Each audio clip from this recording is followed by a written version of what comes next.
Eu estou chamando de mini curso porque, para muita gente, a Conitec é um órgão decisório distante. A gente aqui está participando desse processo direto e indiretamente desde a época da CITEC, né? que antecedeu a Conitec.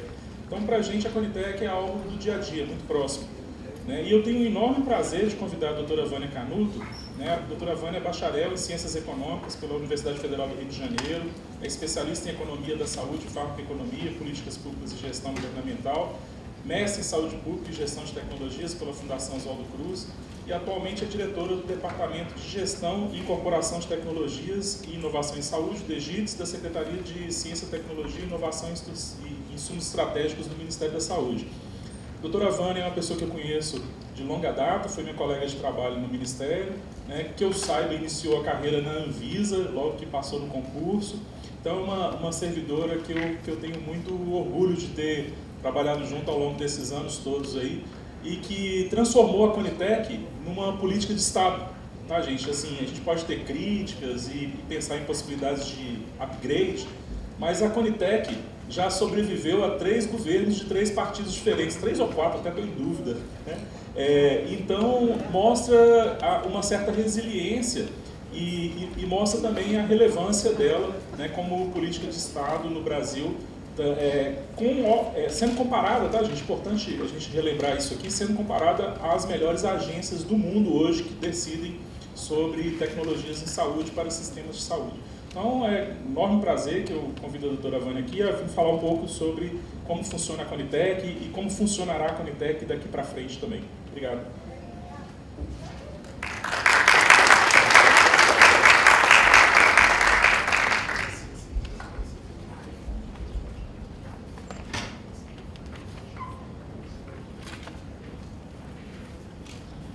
Bom dia, pessoal, tudo bem? Que bom ver vocês aqui, o pessoal que está assistindo à distância. Estou muito feliz de estar aqui em Belo Horizonte. Meu marido é de Belo Horizonte, então a família dele é daqui. Eu sou carioca, mas fico sempre muito feliz de vir aqui. E agradeço ao professor Augusto e o Judiciário aí por esse evento e a oportunidade de estar para falar aqui um pouquinho sobre Conitec. Todo mundo conhece Conitec? Vocês conhecem? Porque já melhorou. Eu, como o Augusto falou, entrei em serviço público em 2001 na carreira de especialista em políticas públicas e gestão governamental do Ministério, que era do Planejamento, agora é da Economia. E lá em 2002 eu fui trabalhar na Anvisa, na CEMED, que é a Câmara de Regulação do Mercado de Medicamentos. E naquela época a Anvisa também tinha acabado de ser criada, né, há poucos anos. E sempre que eu falava que eu trabalhava na Anvisa, ninguém sabia o que era Anvisa. Todo mundo achava que eu trabalhava no cartão de crédito. Mas, já que é o mini curso, você eu vou brincar mais um pouquinho.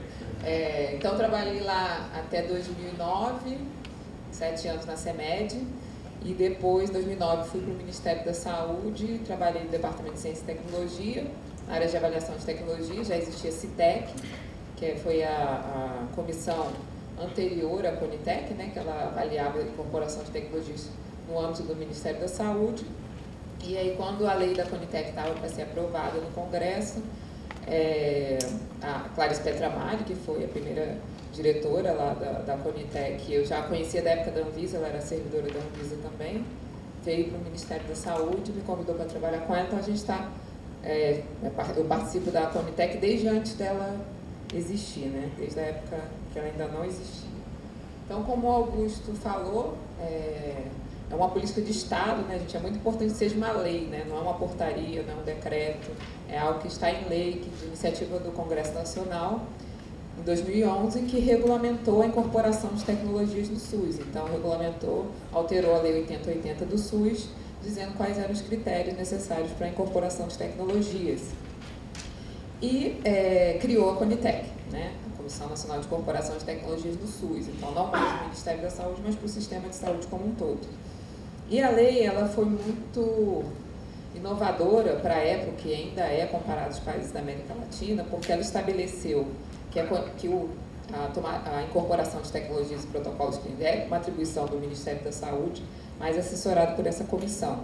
E que essa comissão, para tomar decisão, ela tem que levar em consideração as evidências científicas, né, a evidência clínica, como as evidências econômicas também, a avaliação econômica, que a professora Juliana apresentou aqui para vocês, e o impacto orçamentário. Então, a lei inovou, estabeleceu prazos, estabeleceu consulta pública, que às vezes a gente não se dá muito conta da importância disso, mas o link entre a avaliação de tecnologia de saúde e a tomada de decisão pelo gestor é extremamente importante. A gente vê países aqui da América Latina, por exemplo, que tem institutos importantes e áreas bem desenvolvidas de fazer avaliação econômica, avaliação de tecnologias e econômica junto, mas que o gestor não leva isso em consideração, não está na legislação esse link entre o estudo e a tomada de decisão. Então, só rapidinho que eu vou voltar ali, e agora, esse ano, houve uma alteração da lei da Conitec, com a lei 14.313, aprimorando o processo da Conitec, que eu vou falar mais para frente.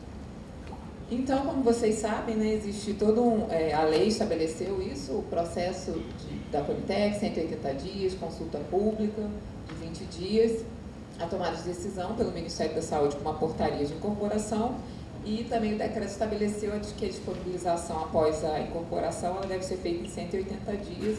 Nesse período são feitas a pactuação do medicamento em geral, né, medicamentos que são pactuados na CIT, feita a compra dos medicamentos e outras tecnologias. Quase tudo que é incorporado fica na conta do Ministério da Saúde, porque geralmente se trata de tecnologias de alto custo, então mais de 90% do que é incorporado fica na responsabilidade do Ministério da Saúde. E é feito também protocolo clínico, quando necessário, nesse período aí que a lei estabelece, 180 dias. Então, a avaliação de tecnologias em saúde é um processo, foi uma atualização do conceito de ATS, que foi feita agora numa parceria das redes de ATS, da INATA, do HTAI. É um processo multidisciplinar, então envolve várias disciplinas, né, várias áreas, vários tipos de profissão. Então, assim, temos pouquíssimos economistas envolvidos na economia da saúde no Brasil, e a gente precisa ampliar isso, diferente de outros países. Utiliza métodos explícitos, então essa definição, ela diz que o ideal é que os métodos sejam explícitos. A gente sabe que, por exemplo, em limiar de custo-efetividade, avaliação econômica, em muitos países essas definições são implícitas, não são explicitadas na sociedade. Então, ela diz que o ideal é que esses métodos sejam explícitos para determinar o valor de uma tecnologia. E o valor, tanto em relação ao benefício quanto custos, né? A Juliana explicou já. Nas diferentes etapas do ciclo de vida da tecnologia. A ATS está muito ligada ao processo de incorporação de tecnologias, mas de uns anos para cá, todos os especialistas que lidam com a avaliação de tecnologia vêm falando da importância de se ampliar a análise para todo o ciclo de vida da tecnologia, ou seja, desde quando ela ainda está na pesquisa clínica e principalmente muito depois da incorporação de tecnologias, né? Então, monitoramento do que foi incorporado, se aquela eficácia que se dizia no ensaio clínico de fato virou uma efetividade, o que a gente tem de dado de vida real, né, que foi perguntado aqui sobre a vida real. A gente, na Conitec, quando vai fazer um relatório, leva em consideração também, busca dados de vida real, mas às vezes não existem, porque às vezes a tecnologia é muito nova, e às vezes quando existem, de alguma maneira, existem alguns vieses, eles são importantes, mas não substituem o ensaio clínico, então eles são complementares ao ensaio clínico. Muitas vezes, para a gente ver, por exemplo, dados de segurança, porque a gente sabe que no ensaio clínico, e cada vez mais os ensaios são mais, né, mais curto tempo, sem braço controle, fase 1, 2, não tem nem fase 3 para ser registrado, então é muito importante o dado de vida real, e já modificou algumas vezes a tomada de decisão na Conitec, baseado em dados de vida real, principalmente na questão de segurança. Então, e além disso, o objetivo da ATS é informar, né, a tomada de decisão para promover um sistema de saúde equitativo, eficiente e de alta qualidade.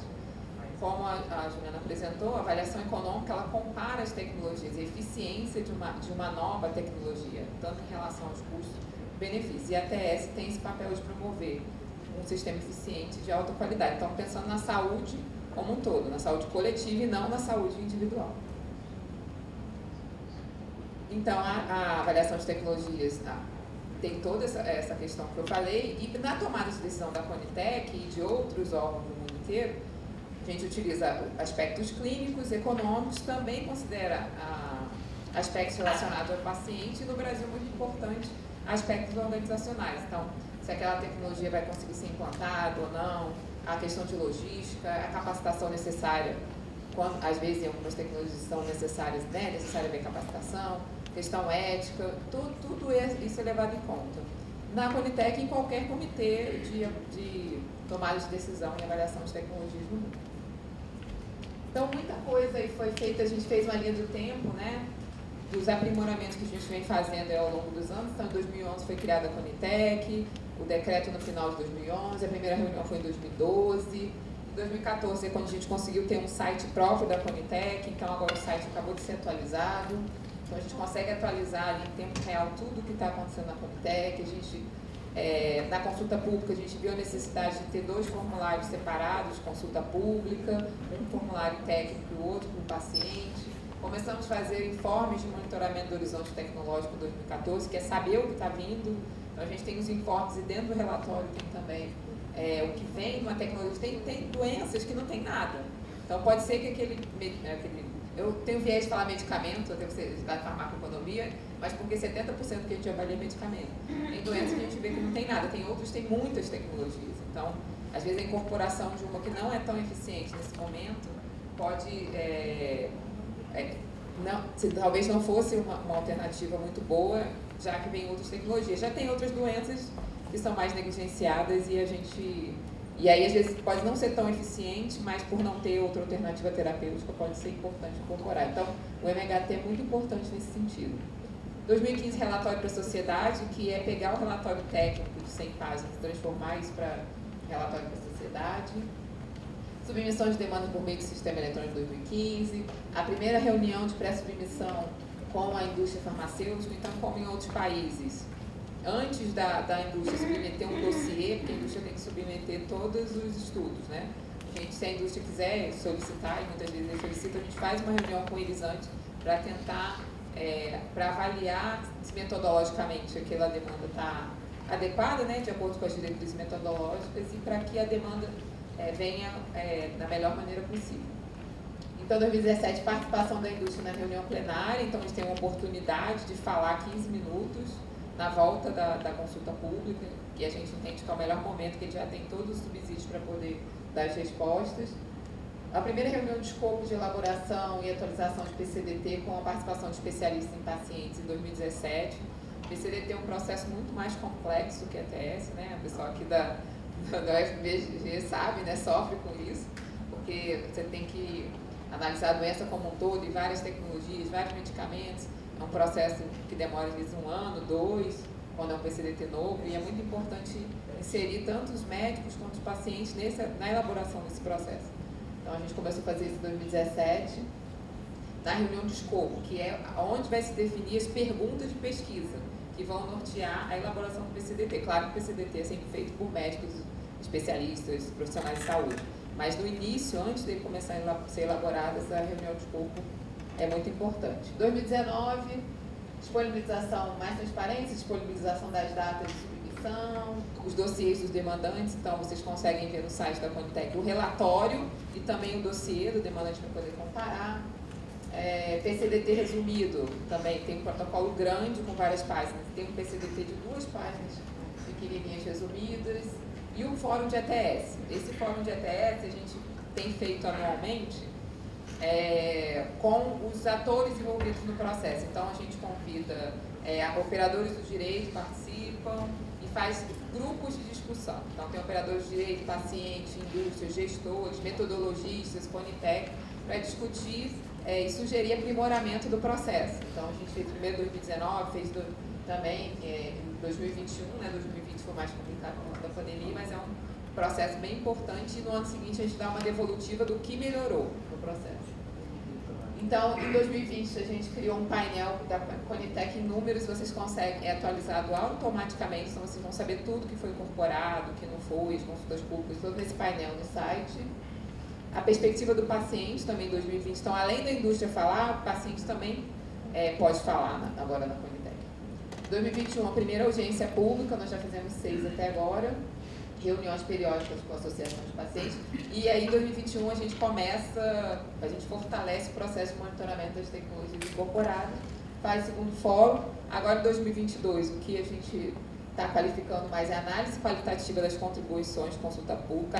Análise qualitativa é algo assim complexo que ninguém entende, muita gente não entende, nem a gente, então a gente está fazendo muita capacitação para que a gente possa analisar melhor as contribuições que vêm dos pacientes. Então a equipe está se capacitando, fazendo curso e começando a fazer essa análise. Abrimos também um cadastro para gestores e especialistas, para que a gente possa ter mais especialistas falando especialistas médicos, né? E a lei e o decreto que alteraram a Conitec. Então essa é a linha do tempo. Em resumo, 121 reuniões até hoje. As extraordinárias, a maior parte foi relacionada à Covid. Demandas, mais de 1.000.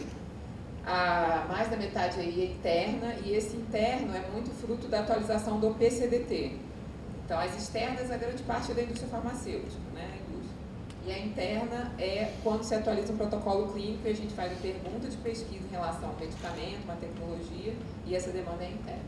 E 50 tecnologias em avaliação. Então, sempre a gente tem mais ou menos 50 tecnologias em avaliação, porque umas acabam, outras entram, mais ou menos constante.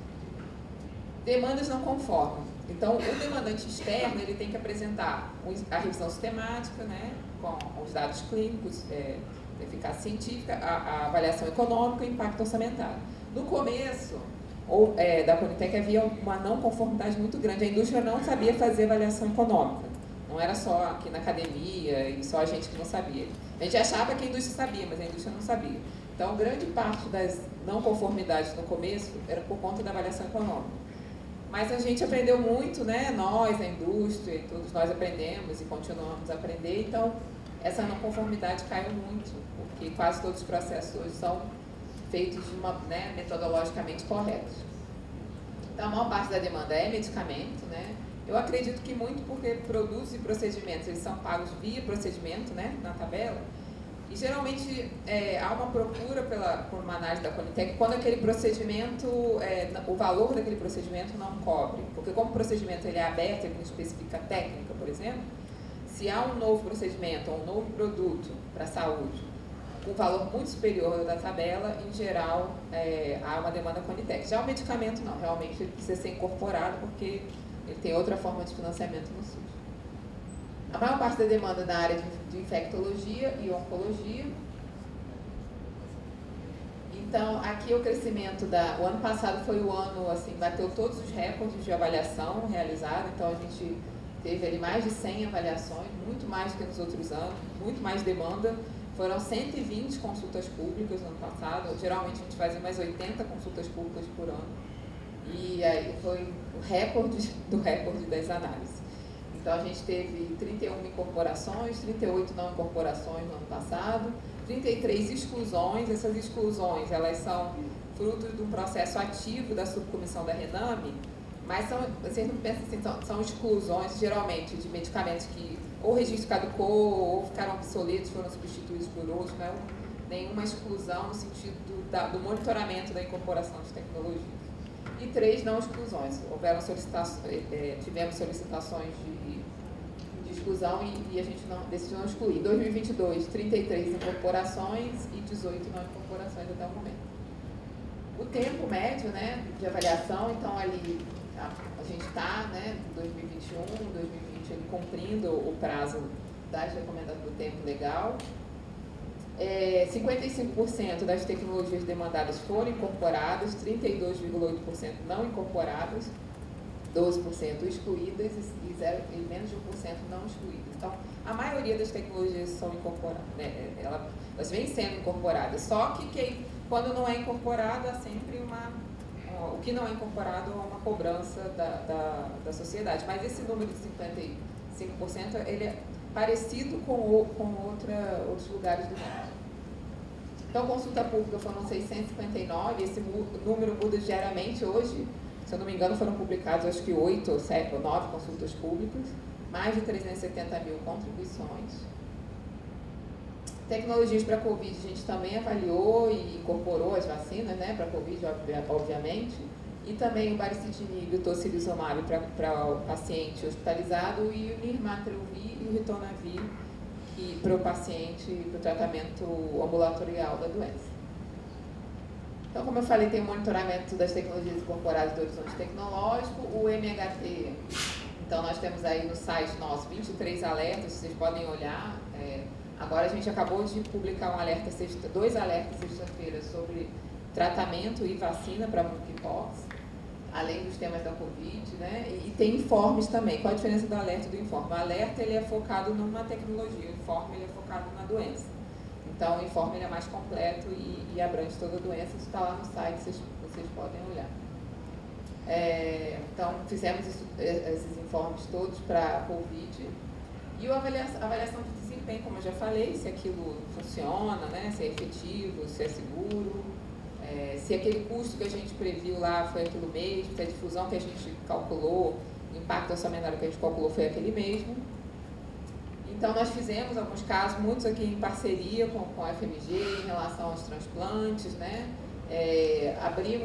Fizemos de esclerose múltipla, abrimos uma chamada junto com o CNPq, que hoje, inclusive, está tendo o seminário parcial dessa chamada, para avaliar a incorporação de algumas tecnologias, e reavaliamos alguns medicamentos para doenças raras.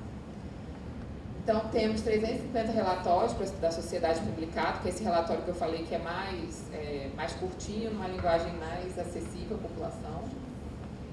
Chamadas públicas. Então, desde 2020, a gente começou o paciente, né, pode falar, nós damos testemunho na reunião da Conitec de 10 minutos. Então, a gente abre uma chamada pública para que os pacientes se inscrevam, e depois faz todo um processo, um sorteio, uma instrução desse paciente para ele falar na reunião, e a gente já teve 61 participações na Conitec, e tem sido bem interessante, né? A gente traz visões que a gente não tinha muitas vezes no plenário. Audiências públicas também foram 6, a última foi sobre o uso de limiares de custo-efetividade, elas estão todas disponíveis na internet, vocês podem verificar. O PCDT, como eu falei, né, ele trata toda, é um documento que em relação às melhores práticas de toda a doença, né, de diagnóstico, tratamento, monitoramento, reabilitação. Nós temos 179 protocolos clínicos e 53 em atualização no momento. Nesse ano aqui está 14, mas eu já atualizei aqui na frente, a gente já publicou até semana passada 20 protocolos só esse ano. Então, alguns são atualizações e outros são protocolos novos. A gente também, para que isso tudo seja feito da melhor maneira possível, precisa ter diretrizes metodológicas de como fazer. Como a Juliana falou, né, para avaliação econômica, você tem tudo lá, um passo a passo, a diretriz de avaliação econômica de 2014, a gente está atualizando ela agora, tanto ela como a de impacto orçamentário, tem todos os passos que devem ser seguidos para fazer uma avaliação econômica. A perspectiva, a taxa de desconto, o tempo que se deve utilizar, tudo como deve ser feito para que isso chegue adequadamente. Isso não é uma inovação brasileira, tá? O mundo inteiro age assim, o mundo inteiro, todas as agências ETS têm diretrizes metodológicas. E muito importante falar da Rede Brasileira de Avaliação de Tecnologias de Saúde. Ela é anterior à Conitec, ela foi criada em 2008 e ela é formada por núcleos de avaliação de tecnologias em saúde, que são núcleos que estão nas universidades, nos hospitais, nas instituições de ensino, pesquisa e assistência do Brasil inteiro, públicos ou privados sem fins lucrativos, e apoiam a Conitec. Então, a gente tem hoje 99 núcleos de avaliação de tecnologias na rede, em diferentes estágios, por exemplo, assim, nem todos são igual ao FMG, que sabe fazer revisão sistemática, sabe fazer avaliação econômica, sabe fazer protocolo, né? Muitos estão começando ainda, outros estão no meio do caminho e outros já são mais avançados. Então, aí tem vários objetivos aqui e a gente apoia essa rede para que ela possa se fortalecer e cada vez mais dar suporte à Conitec. E também em cooperação internacional a gente participa de todas as redes, muitas vezes a gente não valoriza, né, o que a gente tem no país, mas a Conitec é reconhecida internacionalmente em todos os fóruns do mundo inteiro, gente. A gente é muito crítico, né? Eu também sou muito crítica em relação a tudo nosso, mas lá fora a Conitec é a referência da América Latina, é referência em vários fóruns, nós somos convidados para falar. Quando a gente ouve os países falarem, a gente vê que a gente muitas vezes já fez muito mais do que eles. Então, com pouca gente, o NICE, que é a referência internacional lá do Reino Unido, tem 800 pessoas, né? Nós temos 90, temos um décimo. 90 para fazer tudo, né? Só para fazer a teste. Temos aí, né, 10% deles, mas conseguimos fazer bastante coisa. O tempo, aqui a lei é 180 dias, né? O NICE, por exemplo, às vezes leva um ano e pouco. Tem uma tecnologia que a gente estava avaliando agora, que é para a Covid, inclusive, para prevenção, e na véspera que a gente estava avaliando na Conitec, o NICE apresentou dizendo que ia demorar 15 meses para avaliar aquela tecnologia. Então, claro que na Covid eles também, né, agiram mais rápido, né, obviamente, mas o tempo lá é maior, né? E o processo pode parar. Então, por exemplo, eles param um processo quando a tecnologia não é custo efetiva e o governo negocia preço. No nosso caso, a lei não permite. A lei é 180 e é 180. Se for, a incorporação não foi incorporado, pode ser submetido novamente com preço menor, por exemplo, uma mudança, um fato novo, uma mudança de preço. Mas a lei não permite no Brasil que a gente pare o processo. Então, aqui a gente tem feito vários encontros com a Rebrades e com a Redex, que é a rede das Américas, que reúne vários países da América Latina. Vai ter um evento agora em novembro, um evento anual. Então, aqui mais de 6 mil profissionais capacitados, 81 cursos contratados. Então, é uma área que tem muito curso, muita capacitação. E o fomento e a pesquisa em ATS também. Então, como eu falei, a gente tem investido muito no monitoramento do que foi incorporado. Então, a segunda chamada que a gente fez com o CNPq ali. E a primeira sobre métodos, inovação e aplicação em ATS. Então, desenvolver novos métodos, atualizar os métodos que a gente tem investido nisso. E o que mudou com a lei nova, né, e com o decreto? Não mudou muita coisa, mas aprimorou o processo. Então, ela alterou a lei, veio a lei e o decreto alterou o decreto 7508. O decreto 7508, ele falava da atualização da RENAME, do FTM e do protocolo, dos protocolos clínicos, dizia que era a cada 2 anos. Então, da RENAME se mantém uma atualização a cada 2 anos, mas nesse período, até os 2 anos, o Departamento de Ciência Farmacêutica vai atualizando a RENAME online a cada incorporação. E os protocolos clínicos tinham lá no decreto 7508 que eles deveriam ser atualizados a cada 2 anos. Só que isso, muitas vezes, era um desperdício de tempo, porque tem doenças que, infelizmente, a gente não tem que atualizar. Então, a gente era obrigado a atualizar sem ter nada para atualizar. Então, nenhum país utiliza essa forma de prazo. Então, a gente alterou colocando que, a partir da existência de novos estudos e evidências científicas, né, que possam alterar ali aquele protocolo. Claro que a gente vai continuar. O tempo de um protocolo, né, a antiguidade do protocolo é um dos critérios que a gente utiliza para a tomada de decisão na atualização, mas não é só esse critério, existem outros critérios. E aí a gente conseguiu alterar para ficar mais factível. Também fala de quem pode solicitar a elaboração do PCDT. Já tinha numa portaria do Ministério dizendo que a solicitação de elaboração de PCDT era atribuição do Ministério da Saúde, das áreas técnicas, né, que são responsáveis pela política pública, ou pela Conitec, quando da atualização da incorporação de alguma tecnologia ou exclusão. E agora isso foi para o decreto. Também, hoje em dia, o fórum responsável pela recomendação de tecnologias se chama plenário da Conitec. Esse plenário tem 13 membros. E agora a gente vai dividir o plenário em 3 comitês. Não será mais um plenário, será um comitê para medicamento, um comitê para outras tecnologias, né, produtos, procedimentos, e um comitê para PCDT. Então, a gente espera que assim a gente tenha maior eficiência no processo e consiga ter um melhor resultado. Tá? Até porque as demandas foram aumentando muito ao longo dos anos. Então, realmente se torna algo trabalho muito grande para o mesmo número de pessoas. A ideia é que a gente tenha pessoas mais específicas para cada comitê. Incluiu também, alterou a composição da Conitec, eram 13 membros. Então, as secretarias do Ministério da Saúde, Anvisa, ANS, CFM, né, que é o Conselho Federal de Medicina, CNS, que é o Conselho Nacional de Saúde, que hoje o titular sempre foi, né, titular um representante dos pacientes, o primeiro suplente da indústria e o segundo suplente era da área de farmácia, representante dos farmacêuticos. Então tem a Anvisa, ANS, CNS, a CONAS, CONASENS, né, além das secretarias do Ministério. Eram 13, agora passam a ser 15.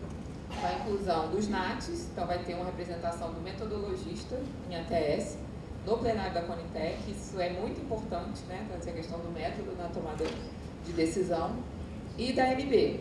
Então, a Associação Médica Brasileira também entra na Conitec.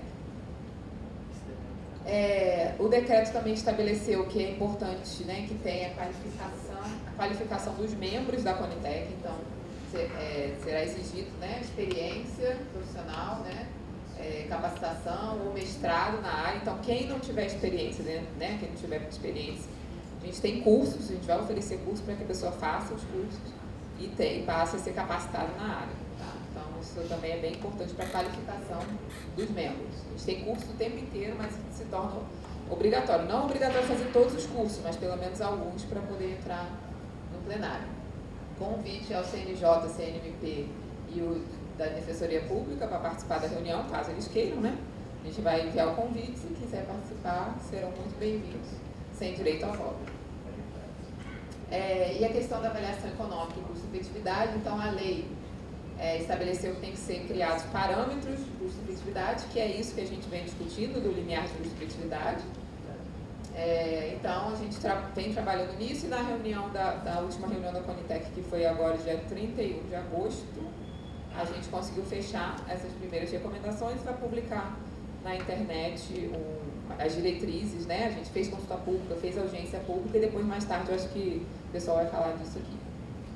Também, muito importante foi a regulamentação da avaliação de medicamentos de uso off-label.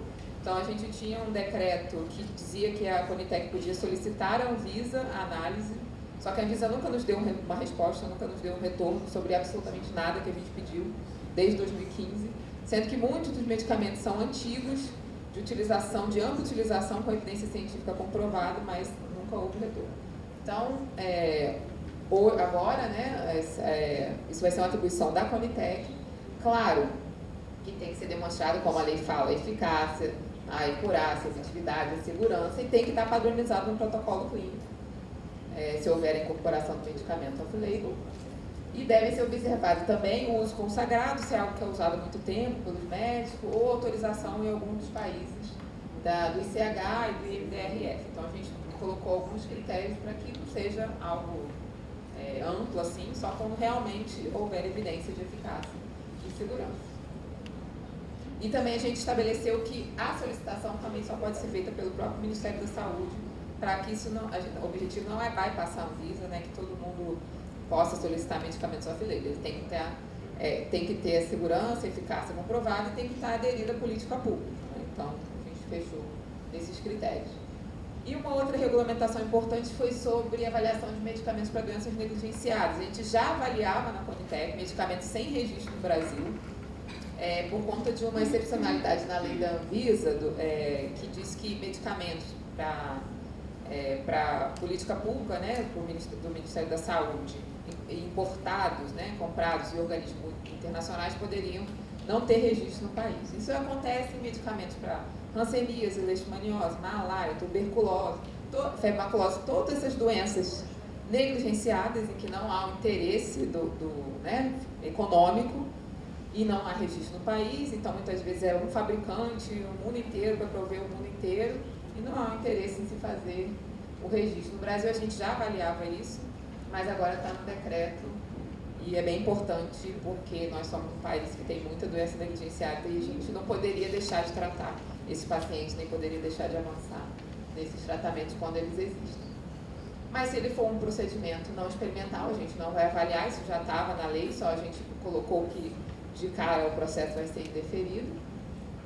Também disse que os atos processuais serão publicizados, isso já eu acho que talvez seja algo mais público, todas as reuniões são gravadas, tudo é gravado, tudo está no site. Tanto é quando a gente recebe lá, e em geral a gente só manda o link do site, porque está tudo na internet. E também a distribuição aleatória dos processos. Então, a gente recebe processos, a gente tem contrato com os NATs, respeitar a especialidades, né?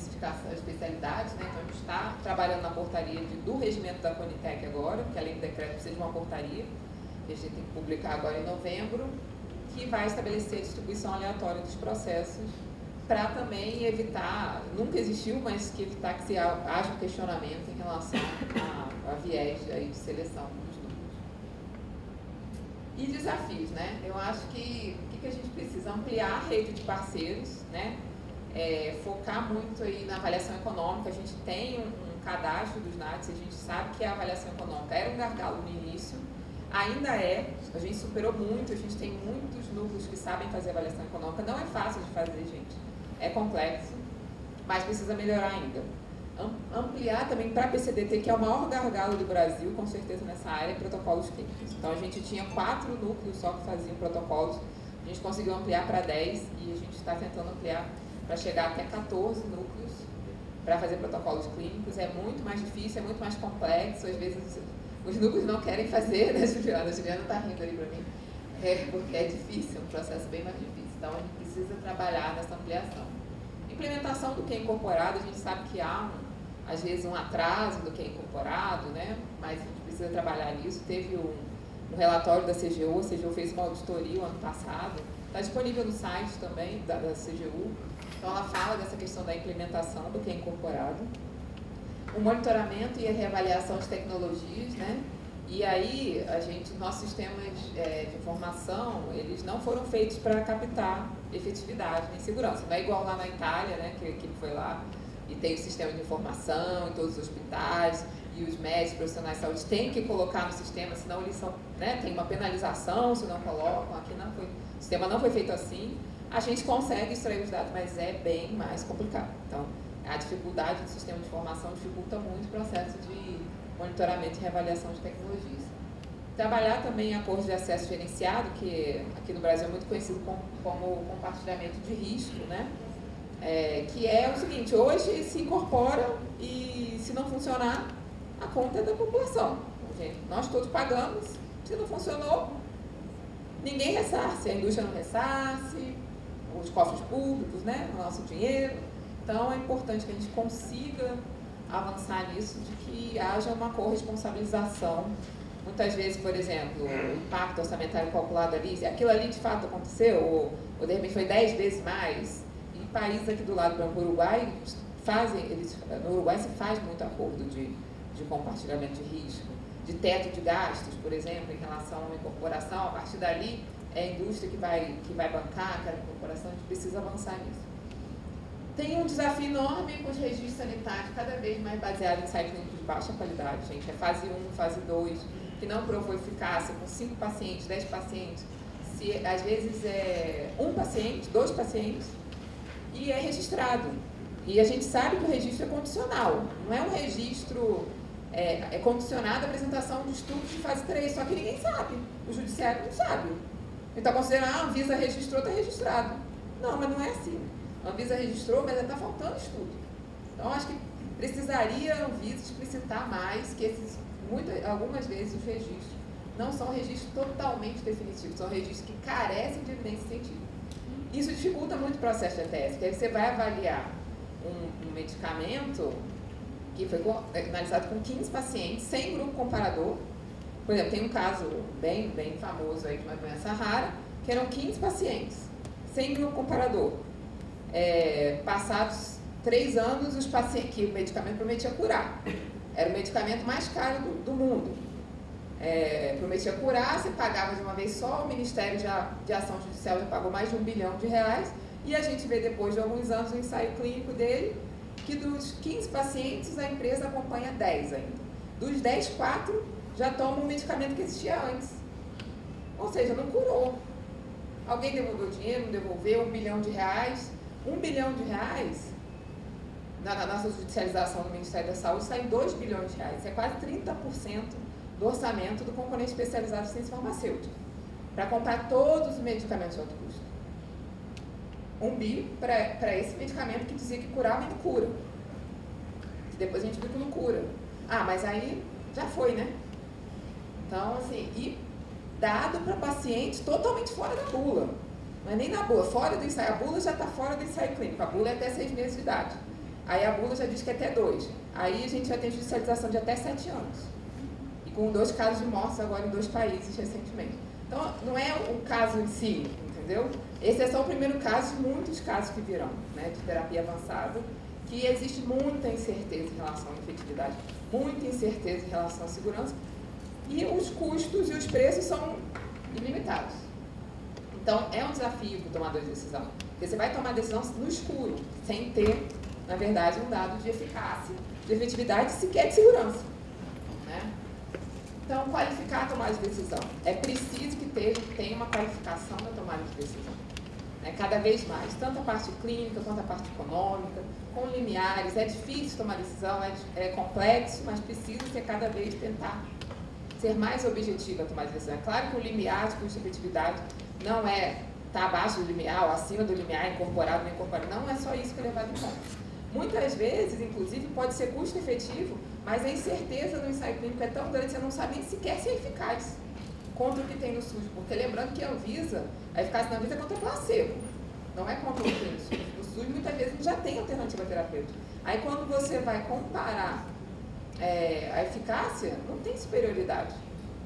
Mas ele pode ser até custo efetivo, de alguma maneira assim. Então, mas ele já para no critério anterior da eficácia. Então, para a Covid mesmo, agora a gente avaliou um medicamento para a Covid e a princípio ele teve uma recomendação desfavorável, porque o ensaio clínico dele, a eficácia dele, existia muita incerteza se de fato aquilo era eficaz mesmo.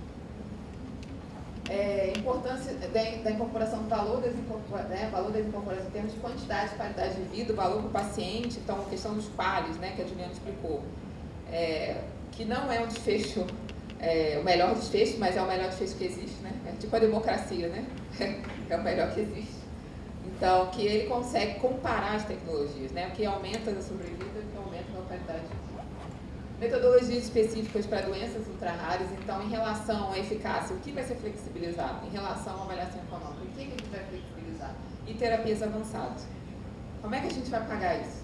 É de uma vez só? 10 milhões, 12 milhões de uma vez só? Nem a Suíça paga de uma vez só. Então, hoje, né, se faz uma compra anual, o orçamento anual, como é que vai se resolver esse imbróglio? A Suíça, que é muito rica, parcela em 5 vezes. O Brasil tem que pagar de uma vez só, às vezes, depósito judicial. Então, a nossa disposição a pagar, né, transparência na formação de preço. Gente, preço não é baseado em custo. Isso eu tenho certeza. Se fosse, ele seria transparente. Então, o que a gente vem falando é que eu me lembro quando eu entrei na Anvisa em 2002, uma tecnologia de altíssimo custo, era R$8.000. A gente ficou espantado, os técnicos, na época. Veio um medicamento para hipertensão arterial pulmonar, doença super rara, era o Traclir na época, né, Bozentana. Hoje já tem genérico, não deve ter custado nem R$500. Mas a gente ficou absolutamente chocado, para a gente era um espanto, como é que podia custar R$8.000 por mês aquilo. Hoje, custa 10 milhões, 12 milhões, 20 milhões, 30 milhões. E é isso mesmo. É assim, onde estão os custos? Cadê? Pede transparência, quando tem que é super pede transparência, cobra transparência, precisa ter transparência do outro lado, precisa ter transparência da indústria. Como são compostos esses preços? Quais são os custos dos medicamentos? Como é que... Não é baseado em custo, é baseado em disposição a pagar. Enquanto a gente está disposto a pagar. E o Brasil talvez seja o país que tem a maior disposição a pagar. Infelizmente, porque a gente, baseado na judicialização, a gente tem a disposição infinita de pagar. Se chegar um medicamento custar R$100 milhões e for judicializado, o juiz vai dar e é pago. Só que com isso a gente está privilegiando a saúde individual em detrimento da saúde coletiva do nosso contrato social, que foi o SUS. Então, 30% do orçamento do componente especializado para cobrir todas as doenças de alto custo indo para a judicialização, vai chegar um momento de sustentabilidade e inviabilidade. E aí eu estou falando como cidadã, não estou mais falando como Conitec, não. Assim, a gente precisa conversar, a gente precisa rediscutir isso, porque a gente vai... É custo de oportunidade. Tudo que é dado para um deixa de ser dado para o outro. Mesmo, né, a gente dá para o visível e esquece dos invisíveis. Os invisíveis que às vezes precisam de algo muito básico, mas vai deixar de ser dado, porque não existe orçamento finito nem aqui, nem no Reino Unido. A gente teve um workshop com com o pessoal do Reino Unido, eles falam, o orçamento aqui é fixo, não aumenta todo ano, a gente tem que dar nosso jeito, dar nossos pulos, né? Se virar. E para eles também é um desafio, apesar de serem infinitamente mais ricos que a gente. Então, o que a gente quer? A gente precisa trabalhar na transparência de preço. É importante que todos estejam juntos e solicitem transparência de preço. Não é possível custar 12 milhões de reais, não é possível custar 20 milhões, não é custo isso. É a disposição a pagar. E obviamente, é uma discriminação de preços, né? Que é o ideal aí eu estou falando de economia, né? Fazer uma discriminação de preço em qualquer área. Né? Eu, como ofertante, se eu puder fazer uma discriminação de preço, é o melhor, porque eu maximizo a minha receita e maximizo o meu lucro. Então, a gente precisa trabalhar junto para que a gente não destrua o SUS, para que a gente possa ofertar mais tecnologias que sejam eficientes, que contribuam para a melhoria do nosso sistema. E a gente está num caminho que a gente vai chegar uma hora que a gente vai ter que discutir mais sério isso. Se a gente prefere uma saúde coletiva ou uma saúde individual, abandonar as políticas públicas e dar só o que é judicializado. Então a gente precisa discutir isso. Então a gente tem um novo site, todas as informações estão lá, transparentes. Eu agradeço, desculpa falar um pouco mais no final assim, dos desafios, porque realmente aí é como cidadã mesmo, a gente precisa rediscutir. Não existe em países desenvolvidos judicialização na saúde, não existe. Então existe uma judicialização do processo, mas existe se acreditar nas instituições ou fazer com que elas sejam melhores e elas possam atender cada vez melhor, pressionar as instituições para melhorar, mas não a judicialização individual, como existe no Brasil e na Colômbia, mas o Brasil é o caso mais, do que eu conheço, mais grave do mundo. E isso vai prejudicar o nosso sistema único de saúde. A gente não quer, a gente quer que fortaleça e que a nossa população viva cada vez mais com mais qualidade de vida. Obrigada.